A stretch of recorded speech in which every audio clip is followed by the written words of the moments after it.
ఈ రోజు మా ఇంట్లో వాళ్ళ నోరు తీపి చేయాలనిపించింది, అందుకే పాలకోవ చేద్దామని పూనుకున్నా. నేను చెప్పకుండా మీ మైండ్ లో ఏదో ఒకటి అనుకుంటారు, అది కామెంట్ చేయండి.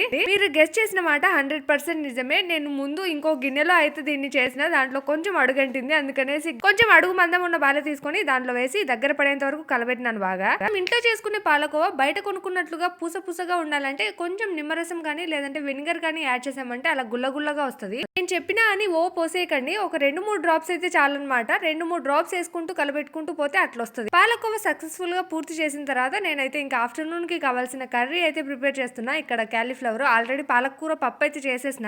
ఈ రోజు ఏంటో మా ఇంట్లో డిష్లన్నీ పాతోనే స్టార్ట్ అవుతున్నాయి. దేవుడా ఎలాగోలా బాగా వచ్చే లోపు కూర కాని చేద్దాం అని అనుకునే లోపే మా ఆయన వెళ్ళగొట్టినాడు. డోర్ తీసి చూస్తే చేతిలో అయితే గిఫ్ట్ బాక్స్ ఉంది. అక్క గిఫ్ట్ బాక్స్ అంటున్నావు, మళ్ళీ గిఫ్ట్ ర్యాపర్ లేదే అని అనుకుంటున్నారా?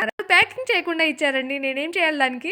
అంత మంచి గిఫ్ట్ కొట్టేసి బుంగమూత ఎందుకు పెట్టినావు అక్క అని అంటారా? యాక్చువల్ గా చెప్పాలంటే ఈ గిఫ్ట్ వాళ్ళు సాడ్ గా ఇచ్చారండి, హ్యాపీగా కాదు. మ్యాటర్ ఏంటంటే మా ఆయనకి ఇక్కడ నుంచి వేరే చోటికి ట్రాన్స్ఫర్ వచ్చింది. వీళ్ళు 23 years నుంచి ఒకే చోట వర్క్ చేస్తూ ఉన్నారనమాట, కలిసిమెలిసి. పలంగా మా ఆయనకు ట్రాన్స్ఫర్ అవడంతో ఆయన వాళ్ళని వదిలిపెట్టి వేరే చోటికి వెళ్తారు కదా, అందుకనేసి సాడ్ గా ఫీల్ అయ్యి పార్టీ అయితే ఇచ్చినారు.